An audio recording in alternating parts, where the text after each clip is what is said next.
the state of Virginia, George Allen.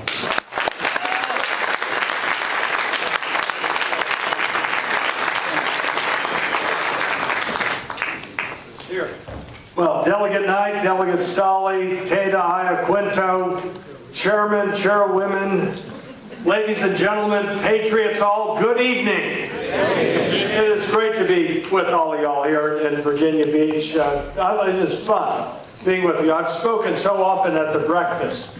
I must say, it smells a whole lot better at the breakfast than disinfected. I don't know the Law Enforcement Academy here, I don't know what they think of us, but certainly all our shoes and boots are getting cleaned off just fine with all the disinfectant. But it's a pleasure to be with you all here. I'm glad you put those three back on the city committee. That's very good. Delegate Stolley was probably not a big deal, and neither was getting Delegate Knight back on it, but they get Sal to get up here and speak. I found, and then you got Coach Teda, who you didn't have to put him on, because you know what a tightwad he is. Of course he didn't get somebody else in the campaign. Isn't that right, Coach? Proud of you. He just wanted to make sure that Ron Villanueva got reelected, and that is just really a great win. All of us really admire Ron so very much, and I know he was all worried about his campaign and all they were throwing at him, but it's really great to see that he won, and I know you're all fired up to have John Moss also on the Virginia Beach City Council. I'm going to share some words with you and what motivates me, and I think motivates a lot of us here as we now get into the next election, which is next year, and I think a pivotal election, and share with you some views, and then obviously we're going to open it up for questions, comments, insights from you all, who in my view are the owners of the government. And I always think back to Ronald Reagan, the person who actually asked me and got me involved in organized politics. And Ronald Reagan said in 1986, God gave us this great and good land, but it's up to us to make it flourish, to preserve its freedom, to see it grow and become a nation of greatness. That's, I think, our charge. Our charge as Republicans, but charges as citizens here, not just in Virginia Beach, but in Virginia and throughout America. And what I've heard, and Susan has as well, a lot of people really concerned about the future. In fact, I'd like to start off asking you all a few questions. How many of you all are leading a better life than did your parents? Please raise your hand. Everyone. How many of you all truly believe that your children are going to be leading a better life than you have? Wow. 1, 2, 3. Wow. That's what this election's about, folks. It's about future generations. Susan and I, we look at the future through the eyes of our children, just like I think any parent does. And I remember last year, Susan and I, all the joy of our oldest daughter graduating from college. All the excitement as she starts her journey. Am I supposed to stay here for you? Can I move on? It would help, but you're good. Do what you need to do. Anyway, we're all excited. She's going to start her career. And she's lucky. She eventually did get a job. But you see a lot of young people, her age, her colleagues, that they have to move back home. They have a lot of debt. They're not finding work. And we have a son who's a junior at Hampton Sydney. And we have an 8th grader as well. And so you look at the future through their eyes. And it's not just our children, it's children across this country. The unemployment rate for young people, now you're a student, whatever year you are, what year are you at ODU? I just graduated. You just graduated. Do you have a job? Yes. Good for you. But you know, and it's tough. The unemployment rate for young people right now is the worst it's been since World War II. And it's not just unemployment, it's underemployment. And it's not just young people, it's middle-aged people who have a job, but the job they're in is not fully utilizing their talents, their skills, and their education. And I was reading in a newspaper, they said, well, these young people, their expectations are too high. And who said no, they're not? You did. Exactly right. My reaction was, my goodness, this is America. And in America, you should only be limited by your imagination, your hard work, your ingenuity. And when people ask, why would you want to get off the sidelines and into the fight again, that is one of my motivations. Because I think this is a pivotal time in our country's history. Whether we're going to continue declining or begin ascending again. And this campaign, and our campaign, is one that needs to have everyone involved in it, because I think this is a key time in our country.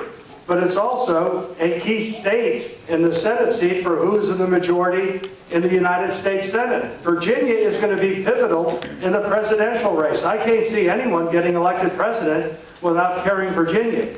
So it's really important that all of us recognize that this is a crucial election. My view is America needs to get in control of its own destiny. We're vulnerable to others because of our dangerous debt and as well as our counterproductive energy policies. I've heard, as you have, from so many people worried about declining, it's not just jobs and keeping your jobs, it's their home prices dropping, high fuel prices. I was at Foster's Grill just last Friday before going to a rally for folks in Winchester. And the woman who runs this Foster's Grill, home of the Charburger, the place was just completely empty, except I was glad we went in, giving her some business. And she's owned it for 5 years, and I said, how's business? Obviously it wasn't very good when we walked in. Not that we scared everyone out, but at any rate, she said, oh, it's just been terrible. Her husband was 21 years in the Army, and she's struggling to make ends meet. And I said, well, why do you think your sales are down and so forth? Oh, there's just so many different things and so forth. And she said, for example, on gas prices, every time gas prices shoot up, she says sales drop. It's as clear as that. And so when we talk about energy, it's people like that, small business owners who are struggling because of high gas prices. Now, I think that the importance of the Republican Party here in Virginia Beach is, yes, our creed. It is also to support candidates who are advocating positive, constructive ideas.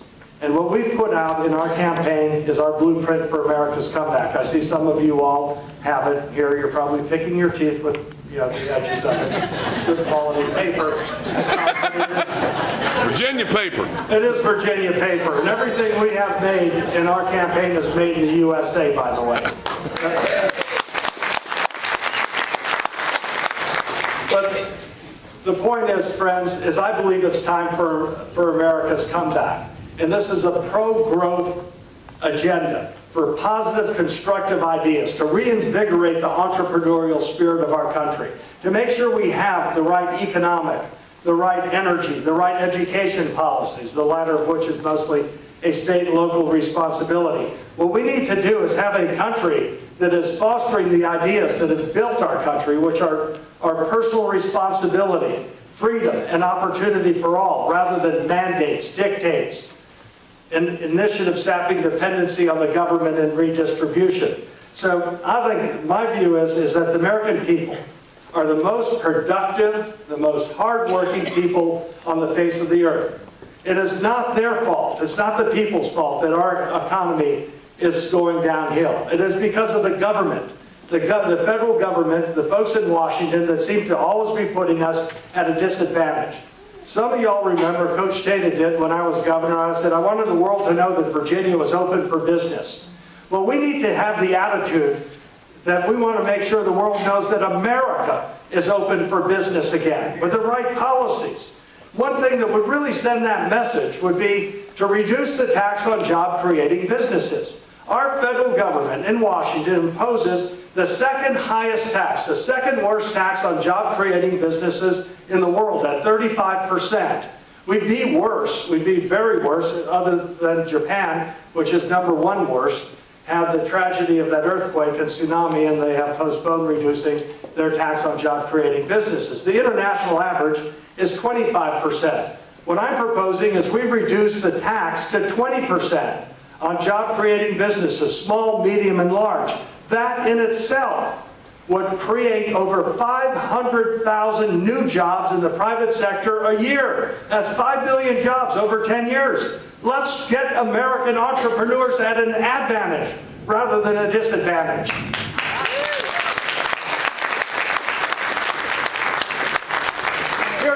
great solution. Folks, we're #1 in the world when it comes to energy resources.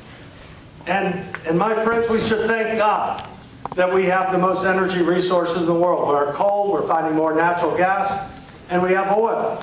The Russians are second, the Saudis and China are third and fourth. These sanctimonious social engineers up in Washington, they look at these resources as a curse rather than a blessing. On election day, President Obama said again, no to Virginians who want to explore for oil and gas off our coast safely. But they did say yes to the state-owned oil company of Brazil 2 years ago, lending $2 billion of our own money to that company to explore off their coast. Friends, it makes no sense whatsoever. And so I've listened to people in Virginia, from here at the coast all the way to the coal fields and everywhere in between. Virginians are willing and ready to provide the energy to power America. And we ought to be able to do so. And we need to unleash our American energy resources that we have under our ground and under our water. We also have the resources and the creativity of the American people. What has been missing is the political will to unleash them. And if we do so, think of all the benefits from it. Hundreds of thousands of good-paying jobs here in America. More affordable energy. A more competitive country for manufacturing, and we keep our money here in the United States of America.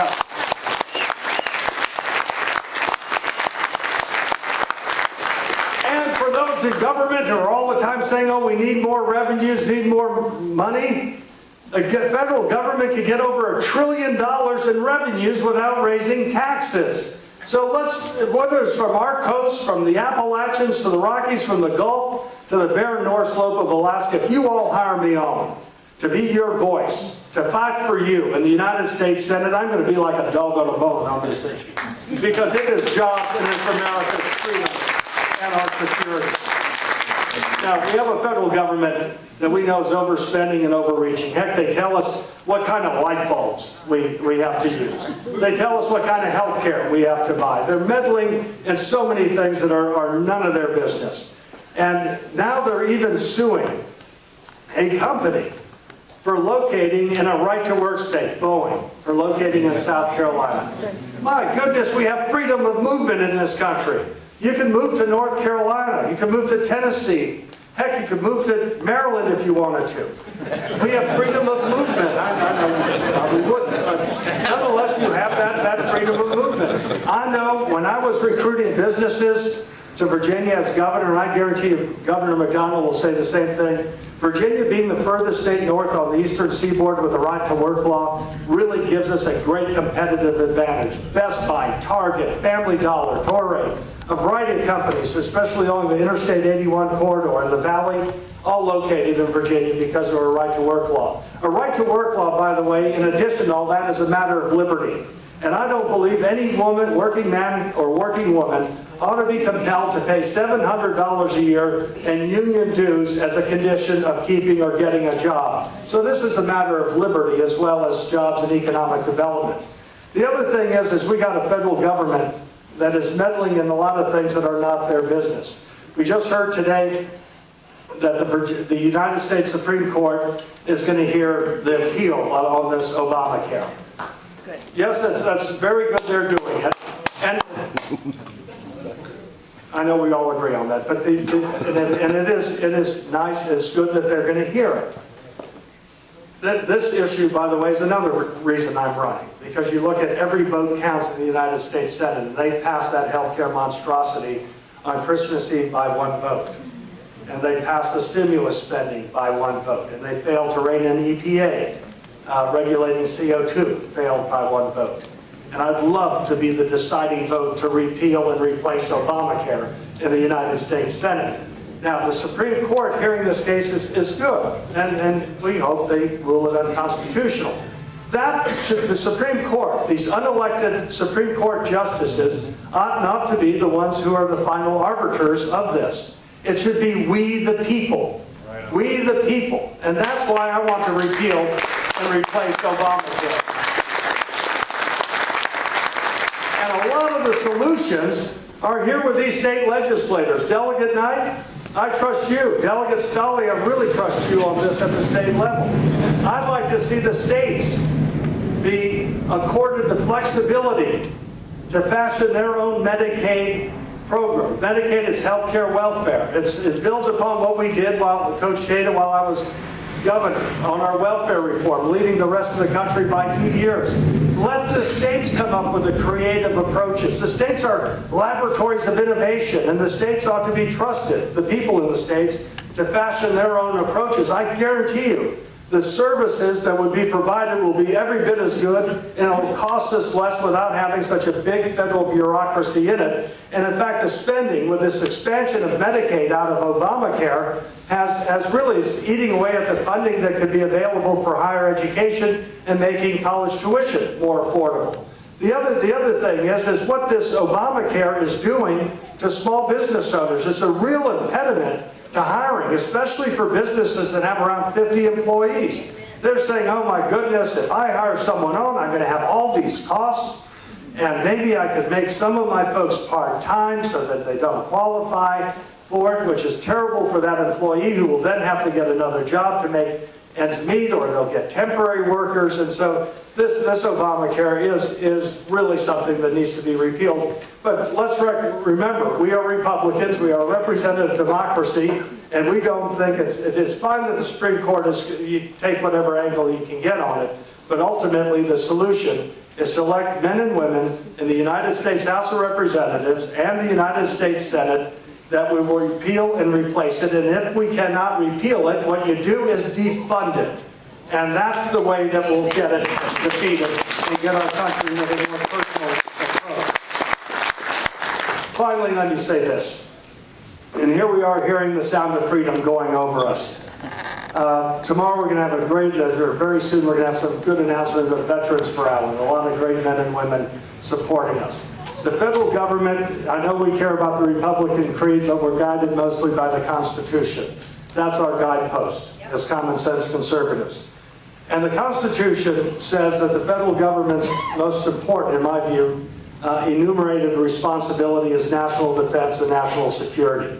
And we support the men and women who are serving our armed forces, and we support their families as well. And it's also very important that when they come back home, injured, maybe disabled, we keep our promises. We keep our promises to those who have protected our freedom to express our thoughts, to advance ideas here in our country. We also need to make sure that they have the most advanced and technologically proficient armaments for their safety when protecting our country. The Department of Defense doesn't need to waste any money, in my view. They need to be focused on what they need. And one thing they don't need to waste any money on is spending hundreds of millions of dollars to move an aircraft carrier group from right here, the best naval base in our country, to Florida just for political purposes. Decisions need to be made based on the military, not political. So my friends, if you want to know what I think the federal government ought to be focused on national defense and national security. And generally speaking, otherwise I want them to stay out of our lives and out of our businesses. And trust us. Trust us. So before I open it up to you all, let me just say this. I really believe 2012 is a key year. It's our generation's rendezvous with destiny. It's important that we reach out and welcome people. Anybody who pays taxes, works for a living, uses electricity, or cares about their family. If they meet any of that criteria, they ought to be part of our team. And so I thank you all for caring about Virginia Beach, caring about the Commonwealth, and loving our country as well. And I look forward to hearing your comments. And most importantly, Susan and I really look forward to working side by side with you as Virginia again shapes American history, as together we stand positively and strong together for freedom. Thank you all so very much.